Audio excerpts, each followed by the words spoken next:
Vœux de nouvel an au Premier ministre ce matin. C'était à la primature. Voilà pour les titres de cette édition de la mi-journée. Bonjour à toutes et à tous.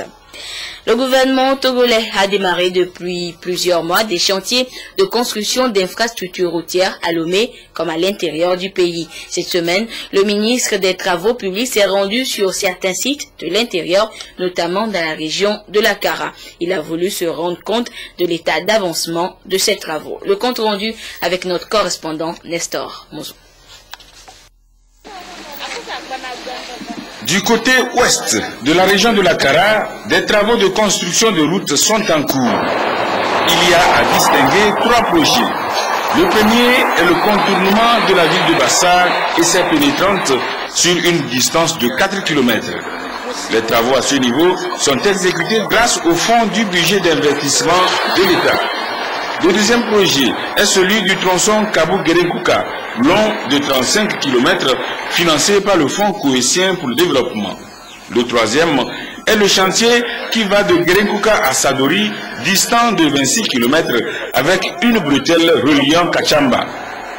Cette route sera réalisée avec le financement du budget d'investissement de l'État et de la BID, Banque islamique pour le développement. Ces trois projets ont la même structure, un revêtement entre couches, des chaussées de 7 mètres de large en race campagne et de 9 mètres en agglomération. Les travaux ont été confiés à la société GER, grande entreprise routière. Pour les travaux concernant le contournement de la ville de Bassar et les pénétrantes, le taux d'avancement jusqu'à ce jour est de 112%. Donc en avancement physique, nous sommes en principe à la phase revêtement, c'est-à-dire la stabilisation suivie de la mise en œuvre des couches de roulement. Pour ce qui concerne les travaux de Kabou-Guérékouka, en dehors de quelques soucis que nous avons eu par rapport au paiement, jusqu'à ce jour, les travaux ont un avancement de près de 40%. C'est la difficulté d'approvisionnement en ciment qui a perturbé un peu l'avancement de ces travaux. Ce problème étant réglé, nous espérons que cette phase de revêtement va se dérouler très rapidement et nous osons croire qu'avant la grande saison des pluies, tous ces travaux seront achevés. En quittant les chantiers de Bassar, de Kabou-Guérékouka et de Guérékouka-Sadori, le ministre des Travaux publics sur la route nationale numéro 1, précisément au niveau des deux contournements d'Aledjo et de celui de Défalé. Les travaux à ces endroits sont effectués par l'entreprise chinoise des ponts et chaussées. Entamés en novembre 2010, ces travaux sont aujourd'hui presque à la fin. Ils ont abouti à un bijou qui serpente dans la montagne. Les travaux de Bassar à Kachamba connaissent d'énormes retards. Et nous savons pourquoi. Et la responsabilité de ces retards est aussi bien imputable à l'entreprise qu'à l'administration. Nous sommes aujourd'hui à plus de 200% de délai consommé pour des travaux qui sont réalisés à peine autour de 55-60%. Ce n'est pas assez satisfaisant. Par contre, ma satisfaction se trouve ici. Et je peux vous dire que c'est plutôt sur ce tronçon que j'avais beaucoup plus d'inquiétude. Mais j'ai été émerveillé, ça je peux vous le dire, puisque vous constatez avec moi que les travaux de la chaussée sont complètement terminés. Il ne reste que les signalisations et le poste de péage que le gouvernement a décidé de mettre au niveau d'Aledjo 1. Les contournements d'Aledjo et de Défalé ont été tracés au profit des camions gros porteurs. Ceci pour leur permettre d'éviter les fortes pentes qui sont parfois la cause de leurs accidents. Et 15 localités ont été ciblées pour la mise en œuvre du projet d'urgence de réhabilitation des infrastructures et des services électriques Purise. Il s'agit là de construire des mini-systèmes d'approvisionnement en eau potable. Et une fois la phase de réalisation terminée, le ministre de l'Habitat et son collègue de l'équipement rural se sont rendus hier sur le terrain pour voir ce qui reste à faire pour soulager les populations des problèmes d'eau potable. Le compte rendu avec Edem Soussouko. Fini la première phase des travaux de construction d'un mini-système d'approvisionnement en eau potable dans 15 localités périurbaines situées en périphérie de Lomé.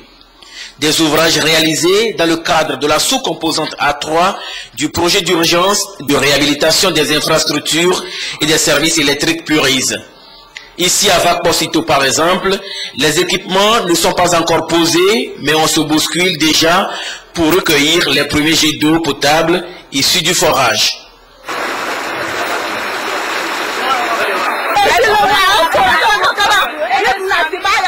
Ici à Vac-Pocito, les coupures d'eau sont fréquentes et nous prions vivement que les travaux s'achèvent ici pour nous soulager.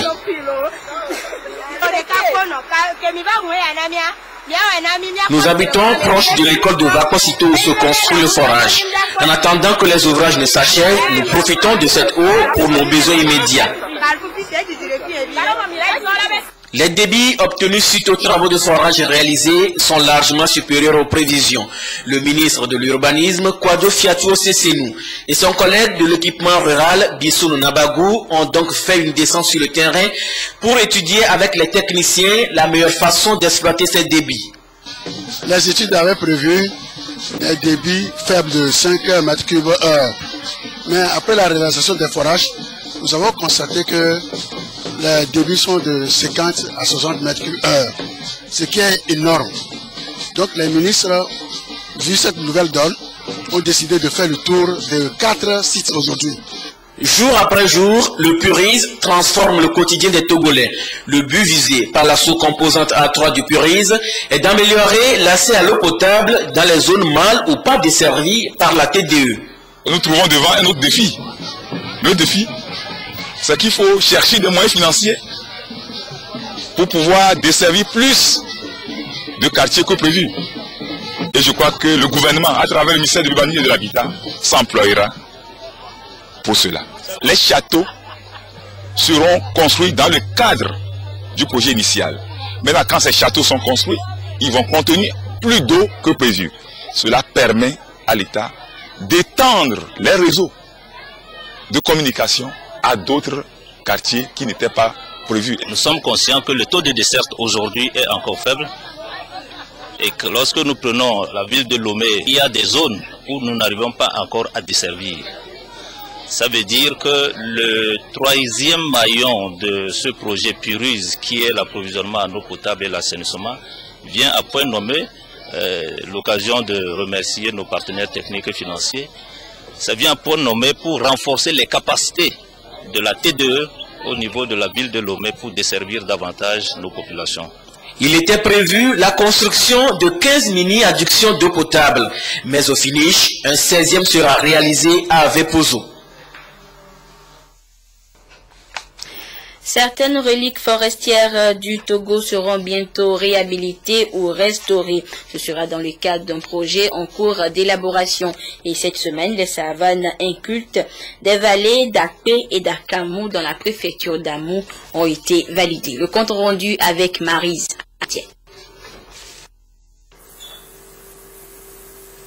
Dans 2 ans, le patrimoine forestier des villages de Bato et d'Alaoussor dans l'Amou sera totalement réhabilité. Au fil des années, les activités économiques des populations du milieu tournent au ralenti à cause de la dégradation de ces zones forestières.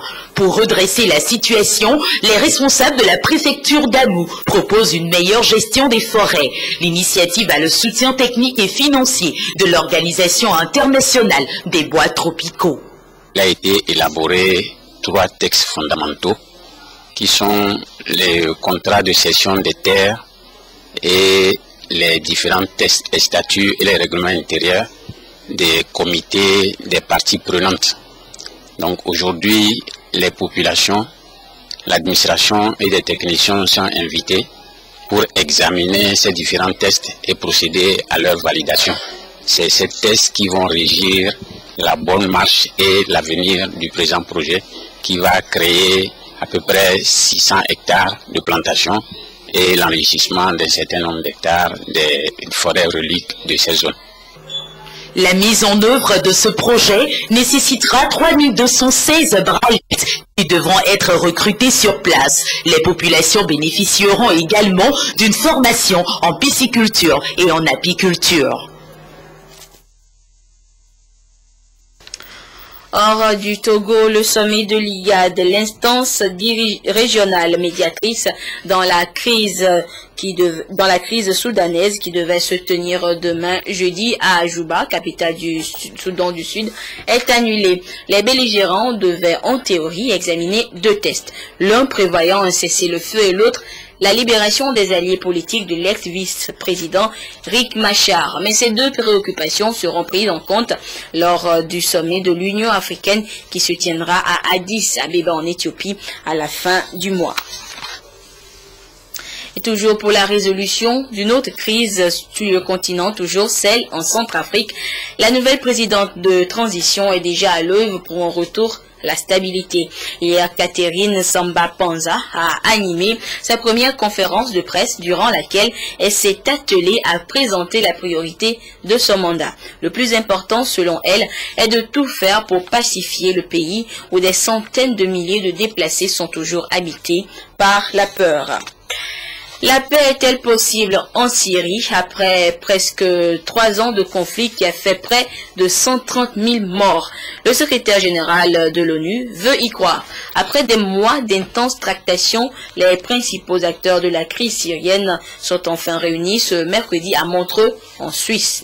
À cette conférence de paix dite de Genève 2, placée sous l'égide des Nations Unies, ils essayeront enfin de trouver une issue à la crise qui n'a que trop duré, selon Ban Ki-moon. Et sur le terrain, on dirait presque que la situation a évolué. En position de faiblesse il y a quelques mois, le président Bachar al-Assad semble reprendre du terrain, notamment à Damas, avec l'aide de milices venues d'autres pays du monde arabe. Quelques semaines, personne ou presque n'aurait osé s'aventurer en plein jour, en pleine rue, dans le quartier de Moazami. La garde nationale syrienne nous y accompagne. Les combats violents ont laissé des traces dans les maisons du quartier. Ils se sont fait exploser pour ne pas être pris. Des chars sont toujours discrètement positionnés dans le quartier. Les pièces d'artillerie restent prêtes à faire feu. Car les rebelles n'ont pas disparu. Ils se sont repliés au bout de cette avenue, à 3 km de là. Mais leur emprise s'est clairement relâchée. Les habitants sont donc revenus. Quelques commerces ont rouvert. Il n'y a plus de combat, plus de tirs. Alors on est revenu car on se sent davantage en sécurité. Le cœur de Damas a progressivement retrouvé un peu de sérénité.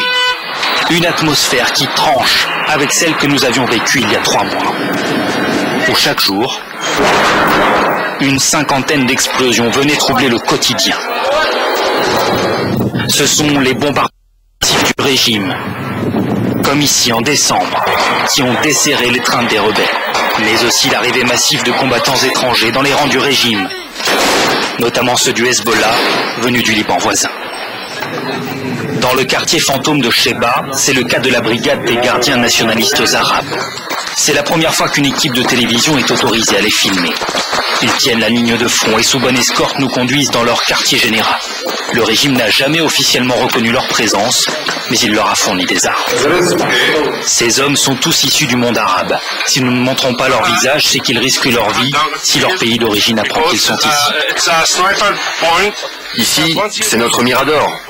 Ici, on a un Jordanien, un Syrien et un Tunisien. Leur chef est libanais, proche du Hezbollah. Les rebelles ne sont qu'à 40 mètres. Et les mitrailleuses crépitent au moindre mouvement suspect. Ils attendent Genève pour trouver des solutions. Ils sont en difficulté. Militairement, ils ont donné leur maximum et désormais, ils n'ont pas d'autre choix que de reculer. La guerre, bien sûr, est loin d'être finie, mais l'armée syrienne et ses alliés semblent aujourd'hui à nouveau en position de force dans les faubourgs de Damas, solidifiant un peu plus chaque jour l'assise de Bachar el-Assad. Au Togo, précisément à Borgo, dans le Pendjal, une réunion de réconciliation a eu lieu le week-end dernier entre les gardiens des us et coutumes et représentants de la communauté Peul. Une occasion offerte par l'honorable député Sambiani Yantema aux deux parties pour enterrer la hache de guerre après les affrontements entre autochtones et Peul transhumants le 22 décembre dernier, affrontement qui avait fait 6 morts. Nous y reviendrons plus en détail dans nos prochaines éditions. Technologie à présent, les robots sont décidément partout.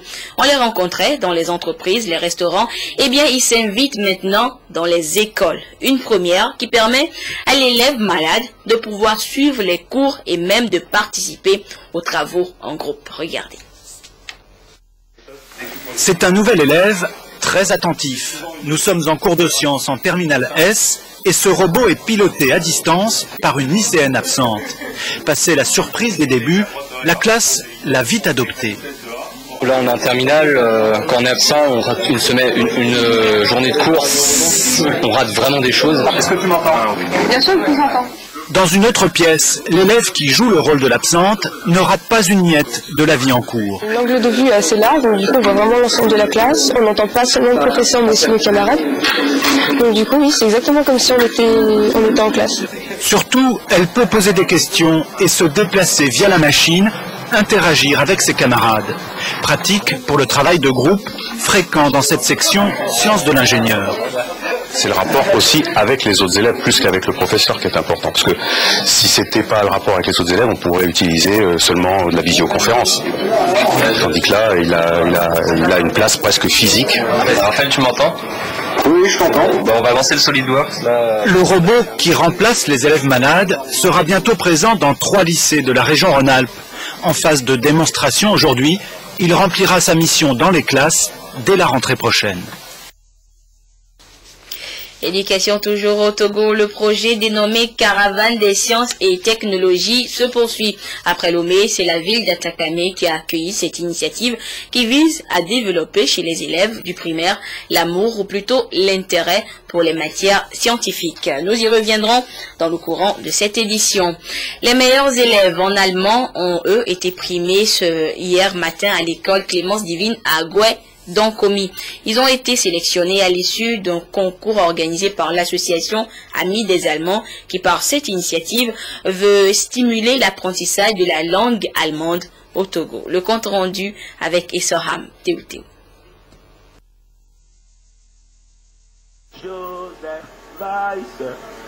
Organisé par l'association VDF, Verein Deutsche Freunde ou Amis des Allemands au Togo, la 4e édition du concours des meilleurs élèves en allemand a eu pour cadre le complexe scolaire Clémence Divine à Agoué-Angokui.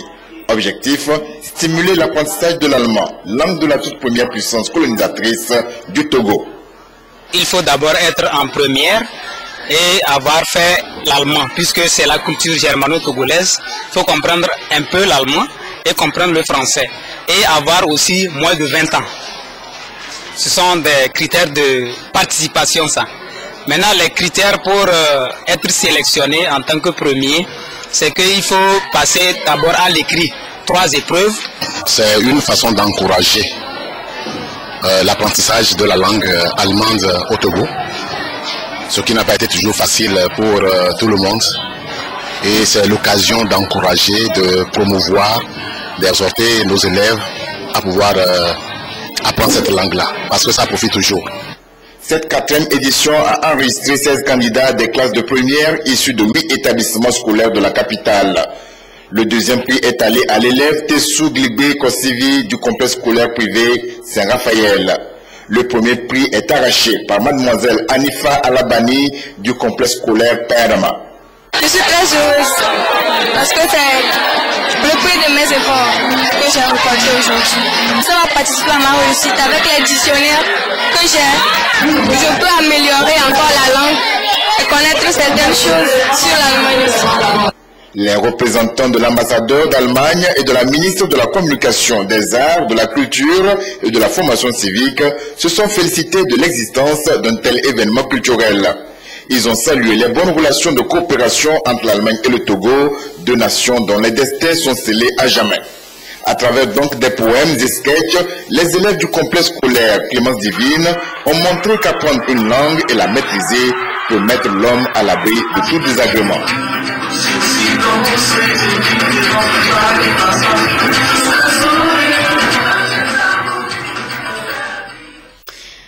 Je le disais en titre, le ministère de la Planification, du Développement et de l'Aménagement du Territoire a ouvert une séance de formation ce matin, une séance de formation à l'intention des formateurs agricoles à Lomé, appuyée par les techniciens de l'Agence pour la coopération internationale au développement d'Israël. Cette formation vise la redynamisation du secteur agricole, notamment à travers l'horticulture et l'irrigation pour une meilleure rentabilité de l'agriculture au Togo. Le compte rendu avec Gérard Lagoudou. La redynamisation des techniques culturales pour une meilleure production agricole, notamment les systèmes avancés dans l'horticulture et l'irrigation au Togo. C'est le sujet qui justifie la présence à Lomé des professeurs des établissements agricoles, l'IFA de Tové et l'École supérieure d'agronomie de l'Université de Lomé, ainsi que les vulgarisateurs de l'ICAT et les professeurs des écoles d'entrepreneuriat agricole. Ces cadres sont venus s'approprier les techniques agricoles pratiquées en Israël et dont l'État hébreu veut faire profiter le Togo dans le cadre des excellents liens de coopération qui existent entre les deux pays. Eh bien, le projet, au fait, est essayer d'aider dans les besoins des techniques agricoles, des techniques d'irrigation pour des légumes en Togo par le moyen des systèmes de vulgarisation togolais. Et pour ça, on marche parallèlement dans deux pistes. Une piste, c'est prendre les étudiants togolais de l'INFA et de l'École supérieure d'agriculture et les envoyer en Israël pour un apprentissage de 11 mois. Quand ils reviennent, ils sont des techniciens très supérieurs. Et des techniciens supérieurs agricoles, et ils connaissent très bien toutes les technologies les plus avancées de l'irrigation sous pression. Le deuxième piste, c'est au fait essayer de faire des formations très bien ciblées aux gens qui vont transmettre cette information à toute la population. Cette formation vient galvaniser les efforts du gouvernement togolais pour une meilleure rentabilité de son agriculture. Je voudrais saisir l'occasion de cette cérémonie pour adresser ma profonde gratitude à la République d'Israël pour son appui déterminant au gouvernement dans ses efforts de redressement économique et de réduction de la pauvreté, notamment dans le secteur agricole. L'importance du rôle de l'agriculture dans le développement du Togo n'est plus à démontrer. Cependant, le secteur reste confronté à des défis importants. C'est pour cela que le gouvernement s'attelle à mettre en œuvre un certain nombre d'actions touchant particulièrement l'augmentation de la productivité agricole dans le but d'améliorer la sécurité alimentaire. Durant 3 jours, la formation sera animée par des experts israéliens à travers des présentations et des séances de travaux pratiques. Des étudiants togolais ayant suivi des formations en Israël dans le domaine agricole pourront éventuellement intervenir durant la session pour appuyer ces experts et partager leur expérience avec les participants. Autre sujet évoqué dans les titres, la tradition de présentation de vœux de Nouvel An a été respectée ce matin à la primature par le personnel de la primature donc et celui du ministère de la Santé. Les membres de ces personnels ont présenté leurs vœux de santé et de paix, de prospérité au Premier ministre Célia Godji Ahmed Zounou. Le compte rendu de cette cérémonie avec Nathalie Paniquet.